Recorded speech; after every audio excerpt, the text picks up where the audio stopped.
Hola, hola, sí, vamos a saludar nuevamente a todos los que han venido ingresando en esta mañana. Hoy ya estamos a viernes 12 de agosto. Bienvenidos todos, estamos transmitiendo desde la Iglesia Generación Cristo para el mundo, utilizando las herramientas del Internet. Nuestra visión es llevar a nivel mundial un mensaje para todos aquellos que quieran ampliar su cosmovisión e interpretar la escritura de la manera correcta. Nuestra misión, que cada persona pueda encontrar su propósito integral, propósito superior, que es aquel que el apóstol Pablo nos llamó el premio del supremo llamamiento. Hemos comprendido que si podemos sumarles a otras organizaciones, llevando procesos de liderazgo, de transformación, de emprendimiento, de visión, de ayudar a que se extienda este mensaje, vamos a hacerlo sin intereses personales, de que todos tienen que estar adheridos a un ministerio. Creemos que Dios es el dueño de la iglesia y que siempre vamos a tener corazones dispuestos a querer predicar este evangelio. Así que no lo impidamos, no lo impidamos. A veces decimos que los obreros son pocos, que la mies es mucha, pero nosotros nos oponemos a que hayan obreros. Donde hayan personas, hombres, mujeres, niños, que quieran predicar este evangelio, el evangelio conforme a la escritura. Pablo lo dice conforme a mi evangelio. Estamos trabajando en pro de ello. Necesitamos aplicar la escritura como debe ser, ¿verdad?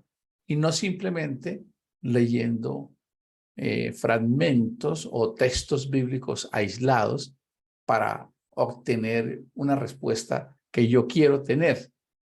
La escritura es completa.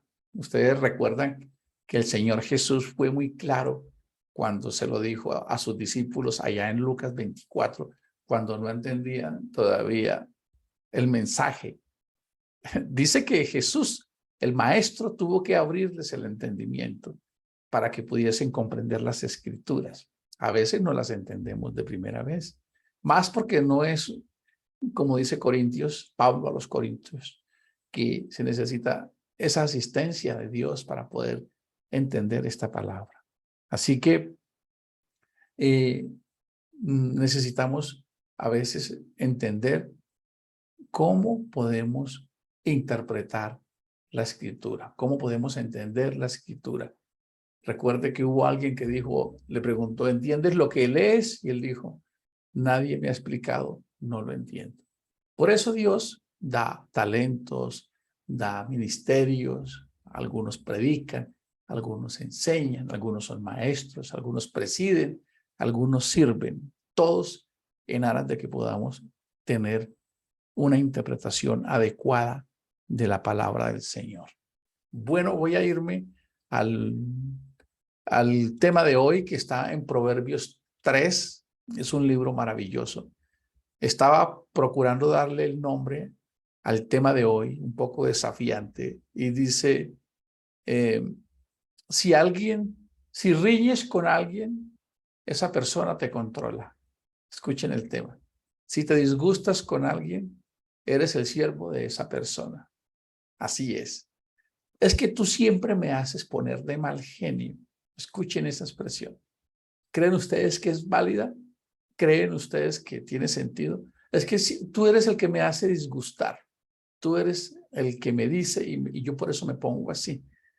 Bueno, realmente la palabra del Señor dice otra cosa. Y es que nosotros podemos gestionar nuestras emociones, que nosotros podemos, como lo enseñó el maestro de la vida, aprendan de mí, que soy manso y humilde de corazón. Wow. Quiere decir, no, sin ego, sin ese ego arrogante, controlador, revanchista. ¿Y cómo sabemos cómo es nuestro nivel de ego? Solamente te puedes evaluar en una conversación con alguien cercano, nada más con tu pareja, tu esposo, tu esposa, tu hijo, tu amigo, tu compañero de trabajo, tu empleado, tu jefe, si eres empleado, tu socio, nada más sosteniendo una conversación donde salga o aflore algo que vaya en contra de cómo tú crees o piensas o te quieres sentir, ahí vamos a darnos cuenta cómo está nuestro egómetro. Y nuestro egómetro es realmente aquello que está destruyendo a todas las sociedades. Estaba recordando un artículo que sacó El Tiempo sobre la razón por las que se divorcian las personas. Y muchas de ellas obedecen justamente a eso, a que no se comprenden porque cada uno, como dice una frase por ahí, la razón quedó bien repartida. Y si eso no se sabe comunicar. He venido entendiendo esto, me ha tomado toda la vida para ver que alguien me diga algo en el momento y yo no quererme defender automáticamente, no sentirme atacado automáticamente y más bien buscar más allá de lo que estoy viendo para ver qué hay detrás. Necesitamos elevarnos para poder llegar ahí. No es tan fácil. Es todo un desafío. Caemos en el día a día. Todavía nos falta. A veces creemos que ya estamos como creciendo cuando en algún momento perdemos los estribos.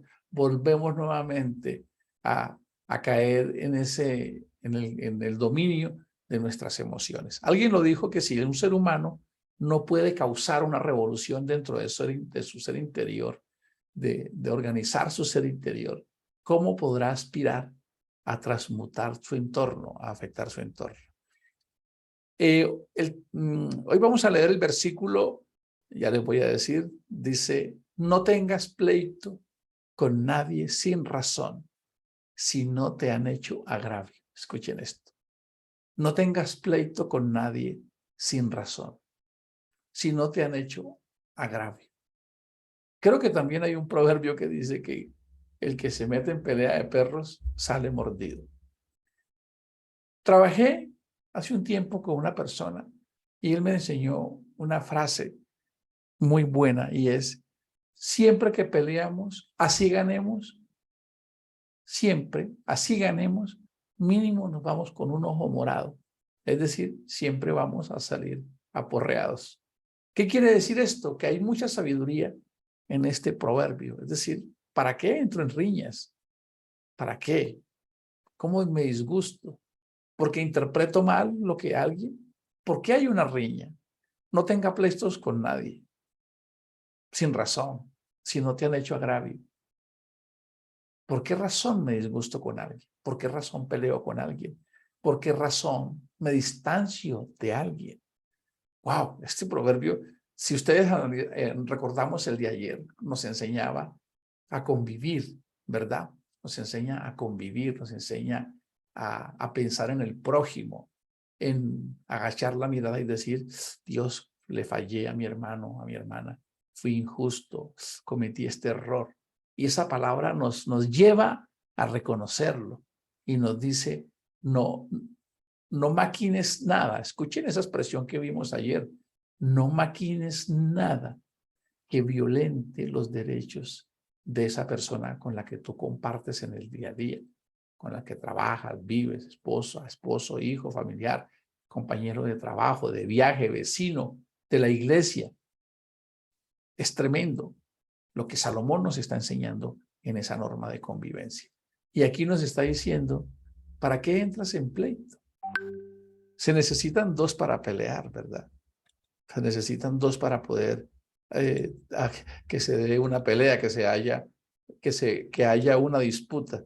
Y es más inteligente el que comprende.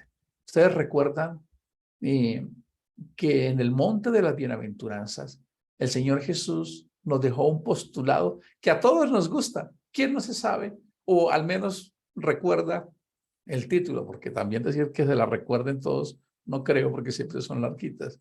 Pero ¿quién no recuerda? Ay, sí, el sermón del monte de las bienaventuranzas. ¿Qué dice ahí en ese sermón que Jesús enseñó? Pues bienaventurados los que sufren y los que lloran. ¿Y a cuánto nos gusta eso? Siempre estamos orando por librarnos de eso. Y él dice, bienaventurados los que sufren, bienaventurados los que lloran. Bienaventurados los que tienen hambre y sed de justicia. Bienaventurados los pacificadores. Bienaventurados los pobres en espíritu, es decir, aquellos que no quieren controlarlo todo. Es algo que me ha venido también marcando la idea de que nosotros queremos ser expansionistas, como vengan, quiero crecer y todos vengan, y yo quiero tener como el control. Me preguntaba, Cristo no fue así. Él no dejó, ni siquiera quiso forzar a que alguien creyera. Así que cuando nos encontramos a Salomón, en este Proverbios 3, este libro de Proverbios de verdad que debería ser la clase primaria de todas las escuelas. Es increíble, es poderoso, como lo dice desde el capítulo 1. Proverbios de Salomón, para entender sabiduría y doctrina. Eso lo vimos muy bien. Entiendo sabiduría y doctrina. 2, para conocer razones y prudencia. Son elementos que tienen que ver con la forma en que gestiono mi ser interior, mi inteligencia emocional y la inteligencia social, la forma en que me relaciono con mi prójimo. Escuchen, para recibir, para que podamos recibir nosotros de parte de Dios justicia. Escuchen, justicia, juicio y equidad, que es la forma magnánima en que todos deberíamos actuar cuando Dios pone en nosotros bendiciones para hacer, como lo dijimos ayer, la mano bondadosa de Dios. Y para dar, escuchen, para dar, para proveer de sagacidad a los simples. Es un término un poco extraño que está en la escritura. Es decir, sagacidad contra el mal instinto, porque el ser humano falla por 2 cosas, o por falta de conocimiento, que es la traducción más correcta para pecado, errar al blanco por ser un inexperto, por ser un novato, por no haber sido entrenado en la Torá, en la palabra de Dios. Por eso se falla, o porque soy vencido por el mal instinto, por ese ser interior. Recuerden que Santiago lo dijo, cuando alguien es tentado, es probado, no diga que es tentado de parte de Dios, no, sino que de sí mismo, de su ser interior, de el hijo de Cupido, de la concupiscencia, es seducido y atraído, y ¡pum!, caemos. Somos reducidos por nosotros mismos. Así que es maravilloso cómo este libro de Proverbios nos va llevando. Y además dice, y para dar inteligencia y cordura. Son palabras muy profundas. Esa palabra cordura, que significa tener peso en el corazón, criterio, juicio. ¡Wow! Yo me maravillo de esto porque pues mi trabajo es justamente ayudar a las personas, a las empresas, conferencias, liderazgo, transformación.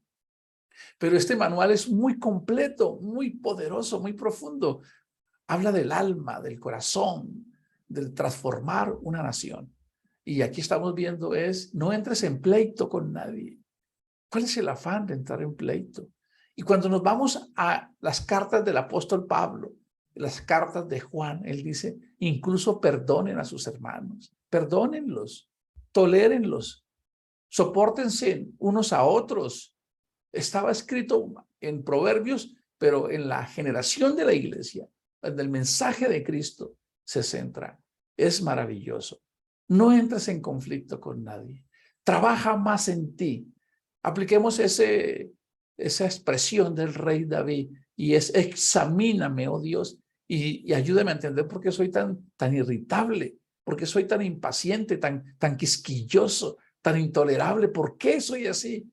El salmista lo dijo, no sé si es que hay algo oculto en mí que necesita ser trabajado. Ayúdame a transformar, porque esa va a ser el mejor evangelio. Necesitamos el evangelio de la actitud y del comportamiento. Y para ir terminando este proverbio, dice, no ambiciones la riqueza del impío. No te dejes llevar. Y aquí quiero que haya claridad en la iglesia. La iglesia tiene que ser una iglesia sabia, una iglesia que aprende. Y no podemos decir expresiones como que Dios bendice a aquel que le da a Dios e incluso aquel que le es fiel a Dios. La pregunta es, primero definamos qué es bendición. ¿Qué es bendición para esta época? Si nos vamos al pacto de Israel, las bendiciones para Israel eran terrenales, temporales. Recordemos que Dios en Génesis 8 lo dijo, mientras esté yo, estará la sementera, estará la lluvia, estará el sol, habrá fruto, habrá cosecha, habrá manutención, habrá producción, ¿verdad? Quiere decir que si el ser humano está interpretando que la bendición de ser cristiano es recibir cosas materiales, creo que tiene una fe infundada, porque los bienes materiales quedaron para todos desde Génesis 8. Y cuando nos vamos a Mateo 6, él está enseñándonos que el sol sale sobre justos y pecadores.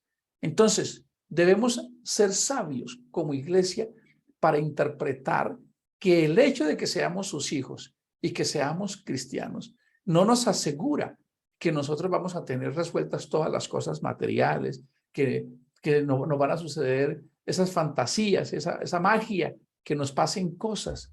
Claro que nos van a pasar, nos va a dar, como lo decíamos ayer, le daría gracia a tu cuello, es decir, gracia a las palabras que salen de tu garganta, a la forma en que nos comunicamos, va a hermosear nuestro rostro, nos va a dar paz y confianza.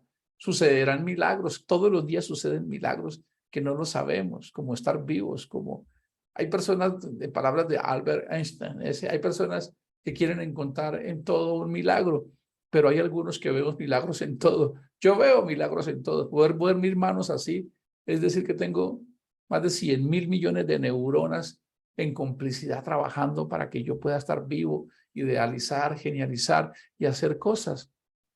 No podemos seguir pensando en que porque soy cristiano me va a ir bien.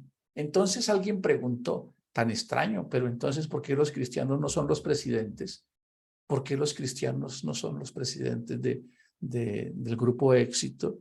¿Por qué los cristianos no son los comandantes de policía y del ejército? No es el gobernador y el alcalde.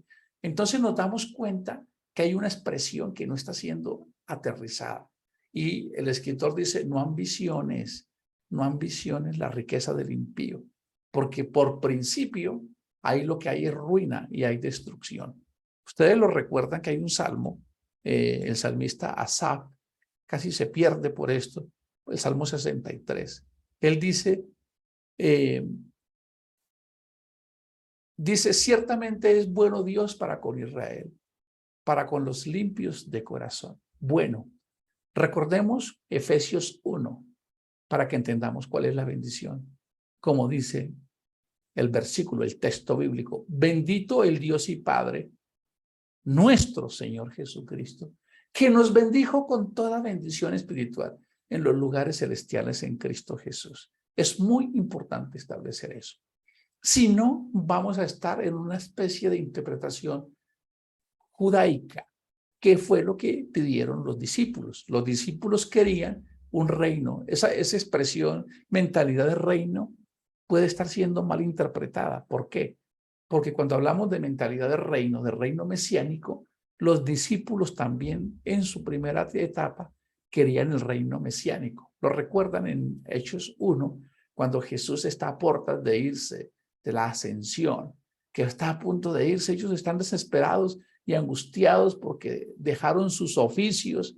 Ellos, durante más de 3 ocasiones, Jesús los sorprendió hablando de quién iba a ser el vicepresidente, quién los gobernadores. Recuerda que Jesús los encontró tratando de establecer quién de ellos iba a ser el mayor. Por allá alguien hacer un tráfico de influencias con una tía de 2 muchachos por ahí, fueron a decirle a Jesús, mira, ¿será que tus primos, será que estos que están como muy cercanos a ti pudiesen ser los primeros en tu reino? Ellos, los apóstoles, en los primeros días todavía creían que Jesús no venía a un reino espiritual, sino a instaurar el reino mesiánico. Por eso se lo preguntaron en Hechos 1. ¿Restaurarás el reino a Israel? Y él les dice una respuesta que tampoco la entendieron. Él les dijo, recibiréis poder cuando haya venido sobre vosotros el Espíritu Santo. Ahí hay algo muy profundo. ¿Por qué? Porque poder en esa época era la forma en que reinaban los gobiernos. Venían de un reinado de Babilonia con el rey Nabucodonosor, que había aplastado al mundo. Viene el poder de los medos y los persas con Ciro y Darío y aplastan a Babilonia y toman el control. Después viene el paladín Alejandro Magno y con poder controla a Media y a Persia. Y después viene Roma y controla a Alejandro. Y cuando Cristo está, pues Roma tiene el poder militar.